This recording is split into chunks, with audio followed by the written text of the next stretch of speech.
Managing differing values and expectations from each culture can be challenging because what is praised and acceptable in one culture can be completely different in the other. This can lead to a sense of confusion between two sets of cultural norms, because in which piece of identity do I belong in? Or do I even belong in either of them?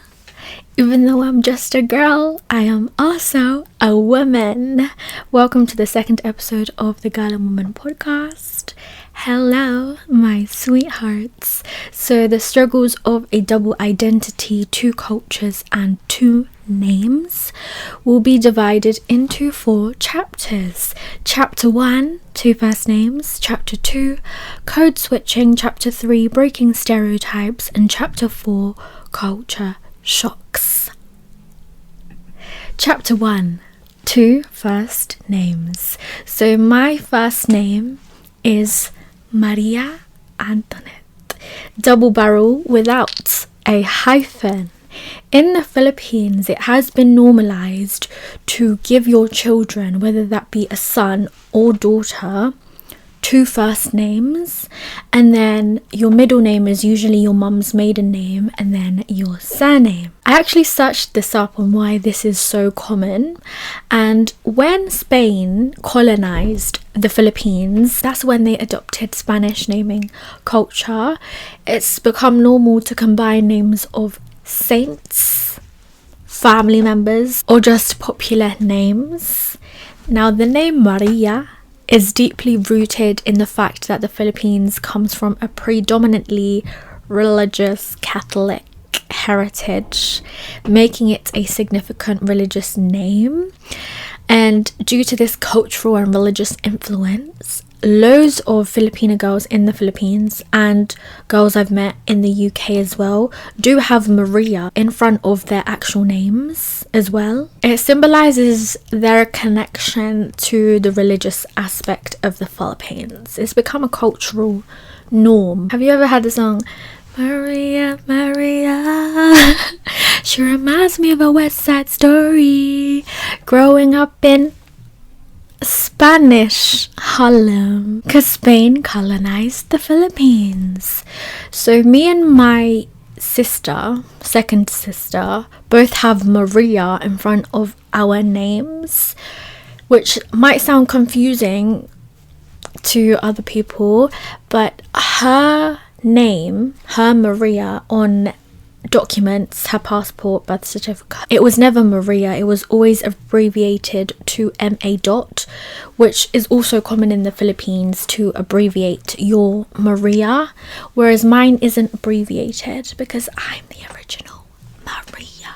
When people see her name, they don't say Maria, they say Ma, or they just disregard the MA dot because they don't know what's abbreviated for, so they just go straight into saying her name. But we actually are named after our grandmother, because our grandmother is called Maria. My youngest sister actually doesn't have Maria in front of her name. Her name comes from my dad's name. When I went to Madeira, Portugal, the man at immigration, he had my passport and he asked me where I'm from, even though he literally could see from the passport. He just wanted to ask me.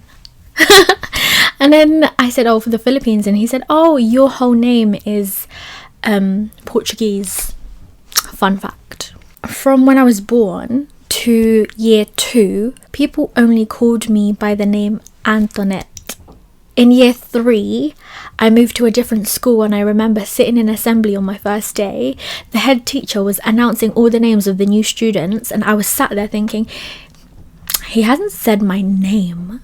But when he said Maria, all the teachers were looking at me and smiling, and I was thinking maybe they just mistook who I am, because my name isn't Maria. When we went into the classroom, my teacher was calling out the register and she got to Maria. My name's not Maria, so I wasn't going to answer, was I? And she looked at me and she thought I didn't know what to say, so she said, oh, you're meant to say your hair next time. That whole day, everyone was just calling me Maria. Bearing in mind, when I was younger, I was very, very shy. It's my first day at a new school. I'm the type to not speak up. So I never actually corrected anyone on my name. I never said to anyone, oh, my name is Antonette, it's not Maria. Never said that to anyone. So I just let everyone call me Maria until I got to the point where I kind of got used to being called Maria. So then it was just like, my name's Maria. When I deeped why I never corrected anyone on my name, I just let everyone call me Maria. I subconsciously realized my place in this new community. I know I look different.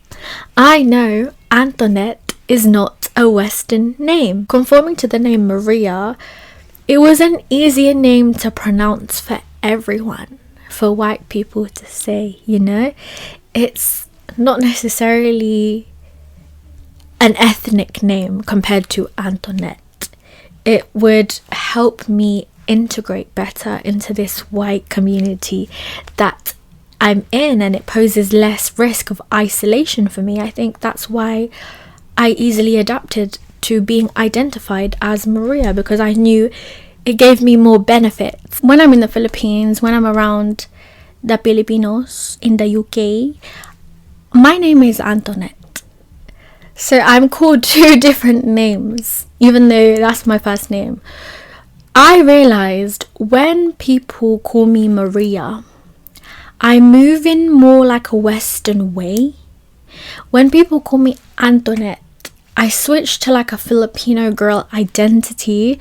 And there was a time, there was this Filipino girl I met in England, and she said to me, I really thought you'd be whitewashed. And I was like, no girl, whitewashed me? I have just learned to adapt to both of my names, both of the identities, both of the cultures. Using less ethnic names will reduce bias and discrimination that exists in the Western world. At the same time, everyone who I've met, especially working in different fields, people will identify me as Maria Antonette. Maria Antonette, that's my name. I've actually had only positive experiences. My name is always a topic of conversation for white people. They always are so fascinated by my name, and they always say, like, it's so posh, girl. Yeah, I only hear nice things anyway, in front of my face anyway. So I would like to clear up, because this comes up in my comments on TikTok, my comments on YouTube, people in real life as well, asking me if I am named after the French Queen, Marie Antoinette. Let them eat cake. And no, I am not named after the French Queen. I don't even think my parents know who that is, or know of that queen. Maria Antoinette and Antonette is actually a common Filipino name. I know a lot of people who are named that. I'd like to add as well, correct people when they mispronounce your name, because it does represent how much they respect you. Now, a name to a white person might mean nothing. It's not that deep. But to a non-white person, we know that names can interlink with microaggressions. This person is called insert ethnic name, but we call him this because it's easier for us to pronounce.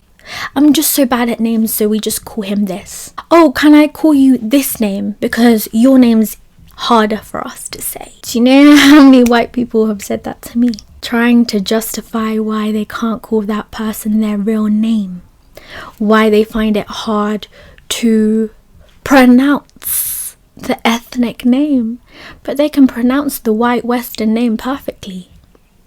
Microaggressions are subtle, often unintentional, but they're comments or actions that convey prejudice or disregard for someone's identity. So mispronouncing someone's name despite corrections is a form of microaggression. Chapter 2, code switching. When you're able to switch between different languages easily in a single conversation, this is known as code switching, which enhances your communication skills. Code switching involves alternating between languages, accents, or dialects. You adopt the way you speak in accordance to where you are and who you're surrounded by. As someone who knows how to speak English, Tagalog, Ilocano, my ability to speak multiple languages has shaped my identity, leading me to naturally develop the skill of code switching. I spent my earliest years with my grandparents in Cagayan, where I first learned how to speak Ilocano, and then naturally, since Tagalog is the main language used in the Philippines, I picked that up very easily as well. But everything changed July 2003 because I immigrated to the United Kingdom, and by September I started reception class. Having only been in England for over a month, my parents only spoke Tagalog at home. English was completely foreign to me, so the first few months of reception class were very tough because I had no friends. I felt very isolated. I was very shy. I never spoke or talked to anyone because I couldn't communicate.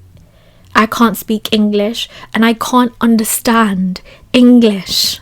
So I just kept myself to myself. The thing is, before that, my grandma was head teacher of a primary school, and she would always take me to school before I moved to England. She would take me to her teacher events, teacher meetings.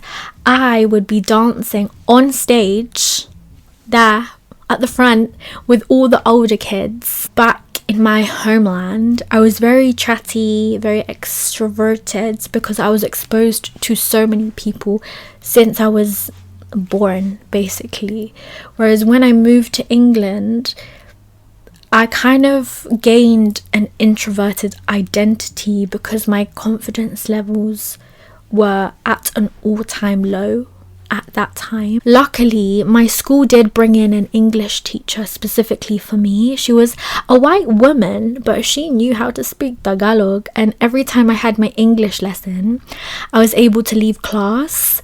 My teacher would always get the other children to sit down. She'd ask them to put their hands up if they want to leave class to join me. Naturally, when you're in school, everybody wants to leave class. I would be stood up in front of everyone trying to pick who I want to come with me that day. That was a good way for me to make friends and get my confidence levels up and my social skills up. And I remember in assembly one time, I got a certificate and it was awarded to me for speaking. It literally said for speaking, for talking, for using my voice. And that's when I gained confidence in speaking English. When I would finish school and go back home, people even ask me till this day why I can speak Tagalog so well still. And that's because in the home, my parents only spoke Tagalog to us. And we also had TFC, the Filipino channel. So I grew up watching Filipino TV shows, Filipino movies, and that's how I was able to maintain both identities, both sets of languages. The only downside to knowing different languages and constantly code switching is that my mind sometimes gets confused. I often find myself wondering which language to think in and which accent to use. There are moments when I feel like I'm not truly fluent in any language because my fluency depends on where I am and who I'm with. Like, my Tagalog doesn't seem as fluent when I'm in England. When I'm in the Philippines, it seems perfect. My Tagalog in England doesn't seem as fluent. But when I'm in the Philippines, it seems like I'm just a fluent Filipina girl. And now, despite these challenges, this linguistic flexibility has become an integral part of my identity. It allows me to connect with a diverse range of people and navigate different cultural contexts easily. It's a unique skill that I think everybody should have. My children will actually learn Tagalog, and they will be learning more than one language, that's for sure. Chapter 3. Breaking stereotypes. Throughout my time in primary school and high school, I had a very positive experience despite living in a predominantly white area. Even though the schools I attended had very, very, very few non-white students, I never felt isolated. I never felt belittled because of my skin color. And I was surrounded by very good friends and we navigated the ups and downs of growing up together. I'm actually very grateful for everyone I grew up with because they did contribute to my positive memories of school life and the social life that came with it. I would definitely go back in time to high school or primary school just to experience the funness, the vibes one more time. I am aware though that it is commonly known that the portrayal of Southeast Asian women in Western media, movies, teen movies growing up has historically been limited and been stereotypical. People who look like me are known as model minority, characterized by academic excellence and a quiet demeanor. However, my personal experiences do challenge these types of stereotypes. I felt very validated in every aspect. For example, I had so many girlfriends. I had received quite a lot of male validation since I was very young.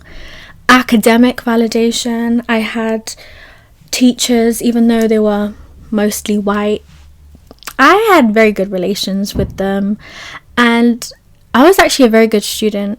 I had 100% attendance in high school. Yeah, I loved it that much.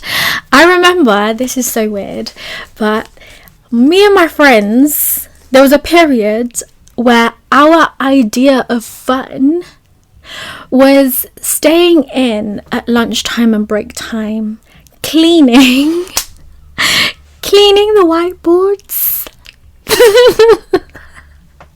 I don't know, don't ask, but that period was a little bit weird, but yeah. But these different forms of validation that I received growing up was the reason why I formed such a strong sense of self-identity at a very, very, very, very young age. In so much media representation of Southeast Asian women, girls, we're usually the side characters or the token friends.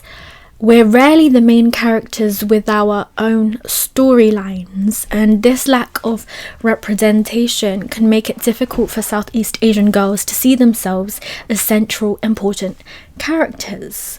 Now, I remember going to the Philippines one time, and I showed one of my Filipino friends a picture of me and my friends in the UK, and obviously being at a white school surrounded by white people, I have loads of white friends. And she said to me, "Oh, it's a good thing that you can keep up with them." That comment made me realize how detrimental it is for the media to only portray us in one certain way. It felt like there was this notion that I had to keep up with them. I couldn't identify on my own. I can't be the main character of my own life. The thing is, since I was young, I had a lot of friends. Girlfriends, guy friends, friends in different years. So there have been several times where people would come up to me and label me or identify me as like the popular girl. And that identity, that label in itself does hold a lot of stereotype as well. So I'm out here breaking all these types of stereotypes because I think I was known as popular just because I knew a lot of people and I was friends with a lot of people. But that also breaks the stereotype of how a Southeast Asian girl is represented, because the brown girl is never seen to be popular. My friends growing up knew, they've always known, okay? Ever since I was young, I was always the main character of my life. I know I'm the baddest now, but I was at the baddest back then. My self-confidence has always been very, very, very high. I've never heard anyone in real life or social media or in Western media say that they've had a good and positive experience being in a white school or living in a white area. But I have come to understand the importance of also promoting positive experiences as well, because it does enable girls who look like us to see themselves represented in empowering ways. And constant exposure to stereotypical portrayals or negative portrayals can lead to internalization of these stereotypes, causing Southeast Asian girls to feel pressured to conform to the model minority expectation. And the more we share positive experiences, the more we can also help break these types of stereotypes and inspire confidence in our unique identities. I was trying to read upon why I didn't feel isolated despite attending a predominantly white school, and there's this thing called internalized normalcy. I internalized my experiences as normal and didn't see myself as different, which was probably due to the positive integration of my cultural identity with the predominant culture at school. Now, obviously, my experience does come with nuances. There were times when I had to adjust myself to integrate better into this community. For example, I never went into school with rice and ulam for lunch because I knew that would single me out. Every single person at school would only have sandwiches for lunch. There were also times when I used to have big birthday events. A couple comments would get back to me regarding the food. Now, I don't really know what certain people expected because I am Filipino, so there will be Filipino food at my birthday because I'm Filipino. In British birthday parties, the food is completely different in comparison. In that aspect, I would definitely feel the cultural difference. And I am going to admit that there were times where I actually didn't want to invite certain people to my birthday parties anymore, because it's like, if you're not open to a different culture, my culture, if you don't respect my culture, why should I invite you? You know? Another thing that helped me integrate better was my ability to stand up for myself. If I heard someone talking behind my back, trust me, I would confront them directly. 100% of the time, the response would be silence. When you know you're different, you have to learn how to stand up for yourself. Because if you don't, people will perceive you as weak and they will take advantage of you and they will prey on you. You will be an easy target. So you gotta know how to stand up for yourself. So I can say that I did have a positive school life, but that was also in exchange for concealing certain parts of my Filipino culture. Chapter 4, Culture Shocks. Because I've grown up in England, I did have some culture shocks whenever I'd be back in the Philippines. For example, fat shaming. People thinking my skin isn't pretty. Now, the misogyny is evident worldwide. However, I do feel it more in the probinsya, in the Pilipinas. Another thing is the promotion of individualism in the UK, but collectivism in the Philippines. The prevalence of colorism in Asian beauty standards is influenced by a combination of factors, influenced by various historical, social and cultural elements. Long before European colonization, many Asian cultures valued lighter skin because it was often associated with nobility and being upper class. The lighter you were, the more you were associated to wealth. You were considered poor if you had darker skin because it portrayed an identity that you had to go outside to work. Our world is also upheld by capitalism, and the dominating demographic the system favours is white. You have more opportunities, you gain more from the system because the system was created for white people. The beauty standard we have are influenced by political factors. Everything is intertwined. Now, growing up and being identified as morena labels me as darker. Mestiza labels someone as lighter. I knew that my skin colour was not the beauty standard because I grew up having people tell me that I should start using whitening products. Don't go outside for too long because iitim ka. You'll get darker. I'd go to the Philippines and they would say that it's a good thing that I moved to the UK because I have naturally gotten lighter. I've had so many experiences where I'm in the Philippines and I'm around young girls and boys. They will have darker skin than mine. Bearing in mind I'm considered morena. They will always talk about their skin in a very, very negative way. And I think a part of that is also because the adults around them show this bias where they praise someone with the lightest skin but promote whitening products to those who are darker, and they also get bullied for their dark skin. I grew up in England. I had white friends who actually were the reason why I valued my skin.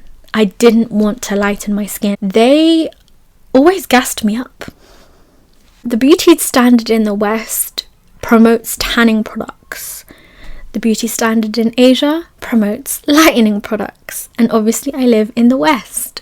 So my friends would always say to me, oh, like, I'm so jealous of your skin colour. Oh, you're naturally like that. We have to fake tan. Oh, guys, stop it. Guys, stop it. Whereas when I'm in the Philippines, my skin colour is not pretty. People around you growing up do heavily influence how you perceive yourself. Also, I have never had any of my white friends in England say to me that I look fat or I've gained weight. The word fat just seemed more of a taboo word growing up. So when I went to the Philippines when I was my biggest a few years back, trust me, the culture shock really shocked me. I was getting, you're fat, you're so fat, you've got gained weight. The amount of comments I would get 30, 50 times a day, every single day for a few months. You think I'm exaggerating? Go to the Filipinas. Oh girl, it's scary. So I was getting bombarded with taba mo, you're fat. And I'm like, chill. Because I didn't even consider myself that big. Another culture shock I had is that I grew up having the freedom to wear certain clothes without feeling judged, or I wouldn't hear any comments from any of my girlfriends or guy friends. I could do a lot more things and talk a lot about different topics in England without being looked at with disgust. When I'm in the Philippines, I would always get comments on people saying that I'm just quite open-minded because I live in England. This roots back to the fact that the country has a heavily religious influence where people want to be seen as more conservative, and there are a lot of things women cannot do. From my personal experience, I do feel the misogyny more clearly when I'm there.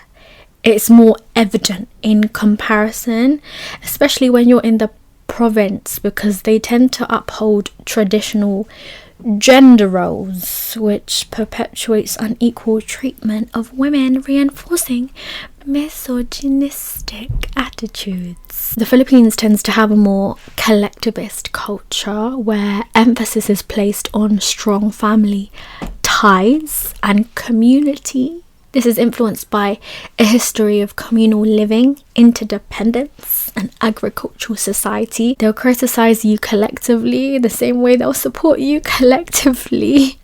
Whereas the West promotes individualism, influenced by the history of industrialization and emphasis on personal rights and liberties, where self-reliance and personal achievement are highly valued.